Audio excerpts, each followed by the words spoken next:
بلی کا جھوٹا کھا پی سکتے ہیں؟ بلی پالنا کیسا ہے؟ کیا بلی کا جھوٹا حلال ہے؟ اگر بلی نے گوشت یا دودھ میں منہ مار دیا تو اس کے استعمال کا کیا حکم ہے؟ موسیٰ جان ریاض سے حدیث میں آتا ہے نبی صلی اللہ علیہ وسلم نے بلی کا جھوٹے کو پاک قرار دیا ہے اور اس کی وجہ یہ بیان کی فَإِنَّهَا مِنَ الطَّوَّافِينَ عَلَيْكُمْ، یہ تم پر بار بار چکر لگاتی ہے، یعنی گھریلو جانور، اس سے بچنا بہت ممکن ہے۔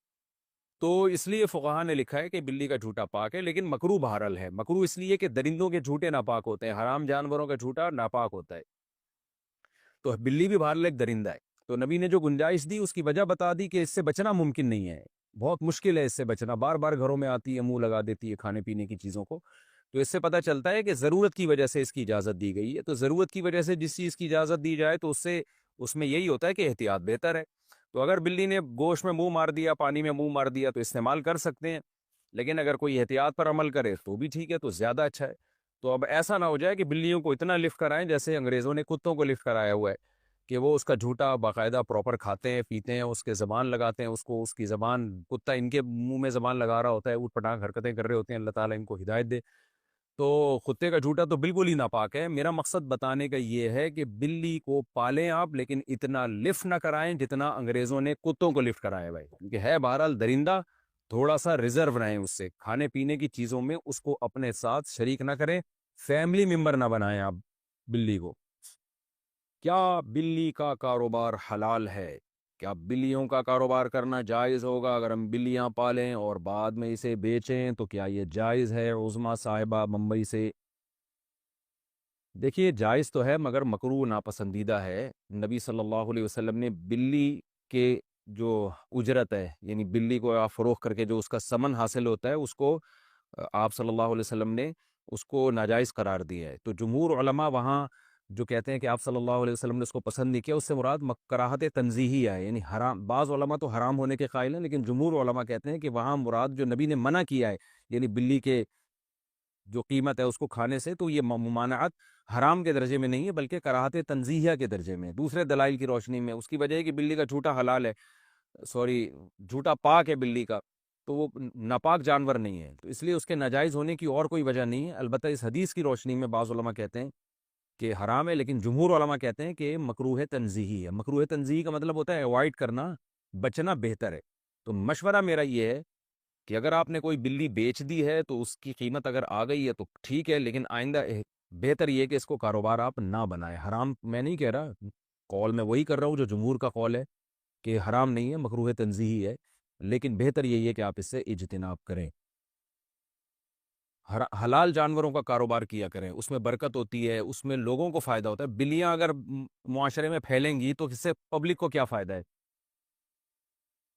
اگر گائے، بھینس، بکریاں، مرغیاں ان کا کام کریں گے، مرغیوں سے انڈے ملیں گے، بکریوں سے دودھ ملے گا، گوشت ملے گا، بکروں کے ریٹ مارکیٹ میں کم ہو جائیں گے جب بکروں کی پیداوار بڑھے گی، تو اس سے انسانیت کو فائدہ ہے اور انٹرٹینمنٹ بھی ہے۔ بکری بھی پل جاتی ہے، دمبے بھی پل جاتے ہیں۔ میرے دمبے آپ آگے دیکھیں، 2 دمبے ایسے ٹائٹ خاندانی طریقے سے پلے ہوئے، کھا کے ماشاءاللہ مستنڈے بھی ہو رہے ہیں اور پل بھی گئے ہیں، بچے کھیلتے ہیں ان سے، وہ جب عصر کے بعد لے کے نکلتے ہیں چھلانگے مارتے ہیں وہ۔ تو اگر آپ کو تفریح کرنی ہے تو وہ دمبوں سے بھی ہو سکتی ہے، گائے سے بھی ہو سکتی ہے۔ گائے کا بچہ کتنا خوبصورت ہوتا ہے ایسا، اور بھینس کا بچہ ایک نمبر کا سست ہوتا ہے۔ مقصد لطیفہ سناتا ہوں نا، بھینس کا بچہ ایسے کھیلتا ہے، بس اس کا کھیل یہی ہے، کان بیٹھ کے ہلاتا رہے گا، اس سے بھی مزہ آتا ہے۔ اور گائے کا بچہ ذرا اچھل کودتا ہے، بکری کا بچہ اور اچھل کود مچاتا ہے، ایسا خوش ہوتا ہے جب آپ اس کو اس کے پنجرے سے باہر نکالیں نا، ایسی چھلانگیں مارتا ہے۔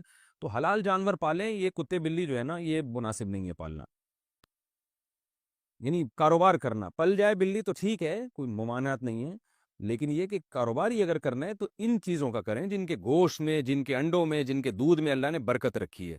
آپ صلی اللہ علیہ وسلم نے فرمایا مرغے کو برا مت کہو، لا تسبوا الدیک فإنه یؤذن للصلاۃ، وہ اذان کے لیے جگاتا ہے، وہ ماہر ترین ڈاکٹروں میں 2-3 ڈاکٹروں کی سن لو آپ، اس میں پھر فیصلہ کر لو۔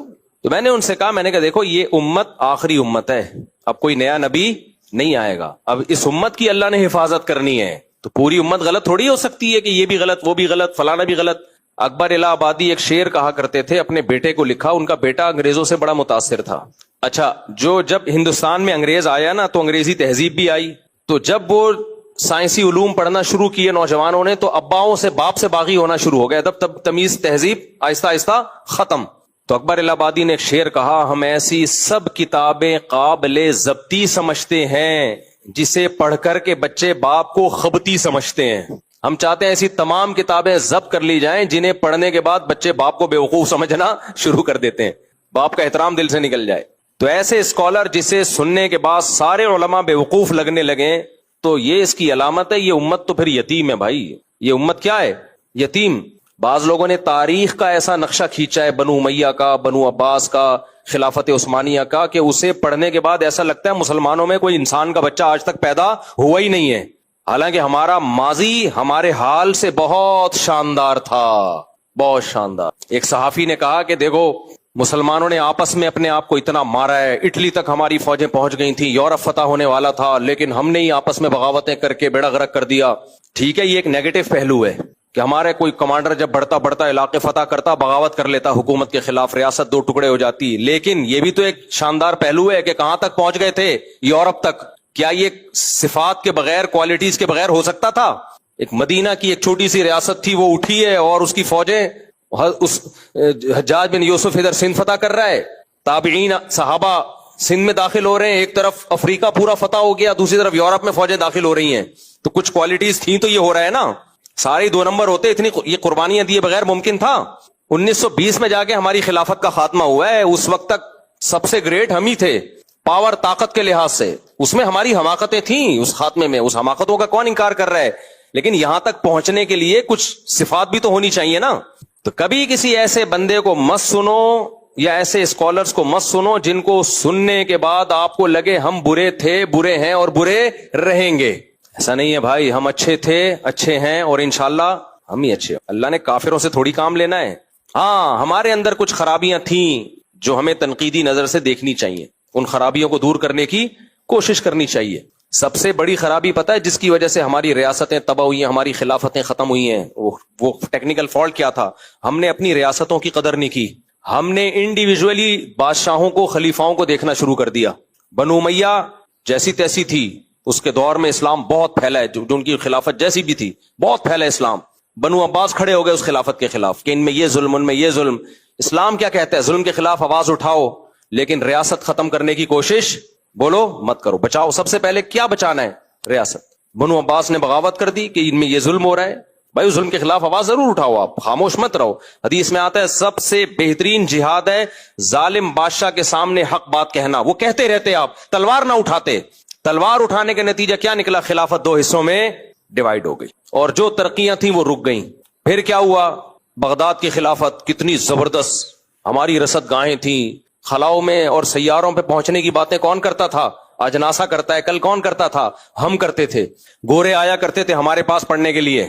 وہی ہوا، فرقہ وارانہ لڑائی ہوئی ہے اور چنگیز خان کو راستہ دے دیا ایک مخصوص فرقے نے، کیونکہ 2 فرقوں کی ایسی خاندانی لڑائی ہوئی تھی بغداد میں. تو اس لڑائی کا فائدہ کس نے اٹھایا؟ چنگیز خان. جب یہ ایک فرقہ، میں نام نہیں لیتا تاکہ فرقہ واریت مزید نہ پھیلے، تو انہوں نے کیا کیا؟ انہوں نے پھر چنگیزیوں کو راستہ دے دیا دشمنی میں.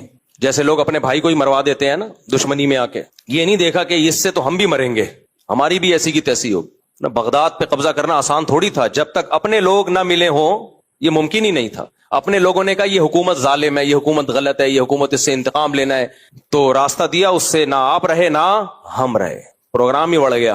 پھر اللہ نے اس امت پہ رحم کیا. تیسری بڑی اسٹیٹ قائم ہوئی خلافت عثمانیہ. بہت جہاد کیا، بہت لڑائیاں لڑی، قسطنطینیہ فتح ہوا اور کیا کچھ سلطان محمد فاتح کی قربانیاں تھیں. بالآخر اللہ نے ایک تیسری خلافت ہمیں دی جسے کیا کہا جاتا ہے؟ خلافت عثمانیہ. اس میں بھی سارے کام ٹھیک تھوڑی تھے، کچھ غلطیاں بھی تھیں. جب بڑے کوئی ایک گھر چھوٹا سا دکھا دو جو 100% صحیح چل رہا ہو. جو مسجدوں میں اعتراض کرتے ہیں نا، امام ایسا، مؤذن ایسا، کمیٹی ایسی، فلانا ایسے، میں کہتا ہوں تم اپنا گھر پورا سیدھا کر کے دکھاؤ پھر آ کے اعتراض کرنا. کوئی ایک گھر ایسا ہے جس میں آدمی کہے میری بیوی 100% صحیح چلتی ہے، بالکل ٹھیک، اور عورت کہے میرا شوہر 100% کیا ہے؟ صحیح ہے، انسان کا بچہ ہے بالکل. ایک بھی گھر، میرا گھر نہیں ہے.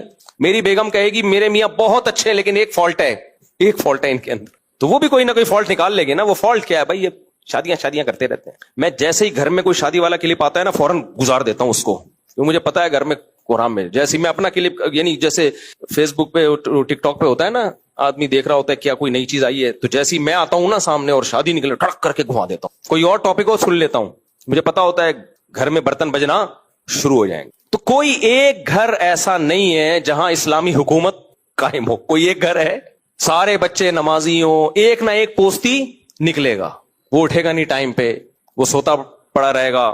سارے خدمت گزار نہیں ہوتے, کسی گھر میں سارے خدمت گزار ہوتے ہیں, بیوی بس زبان ہوتی ہے, کسی گھر میں بیوی نیک ہے تو کوئی اور مسئلے. تو بھائی کیا اس گھر کے خلاف بغاوت کر دیں, اسے بم سے اڑا دیں؟ زندگی کی گاڑی ہے, چلانی پڑتی ہے بھائی. بڑے فائدے حاصل ہو رہے ہیں, چھوٹے نقصانات کو برداشت کر. تو اسی طرح زندگی چلتی ہے. تو اسٹیٹ اور ریاستیں بھی اسی طرح چلتی ہیں, اسٹیٹ اور ریاستیں بھی ایسے ہی چلتی ہیں. یہ تھوڑی ہوتا ہے کہ ریاستی کو اڑا دو, بغاوت شروع کر دو, تلوار اٹھاؤ, یہ توڑ دو, یہ 2 ٹکڑے کر دو, 3 ٹکڑے کر دو, فلاں ایسا ہے فلاں ویسا ہے. بھائی فلاں جیسا بھی ہے, ملک کس کا ہے؟ ہمارا ہے, ملک ہمارا ہے. پنجابی میں مشہور ہے کہ مجبوری میں گدھے کو بھی باپ بنانا پڑتا ہے. مشہور ہے نا پنجابی میں, مجبوری میں گدھے کو بھی کیا بنانا پڑتا ہے. لوگ نالائق دمادوں کے نخرے اٹھا رہے ہوتے ہیں کہ یار نالائق ہے لیکن اتنا نالائق نہیں ہے کہ ہم طلاق لے لیں اس سے, برداشت کر لو, گھر داماد بنا لو اس کو بیٹی کے مفاد کے لیے. تو پنجابی میں مشہور ہے کہ مجبوری میں گدھے کو بھی باپ بنانا. تو حدیث سے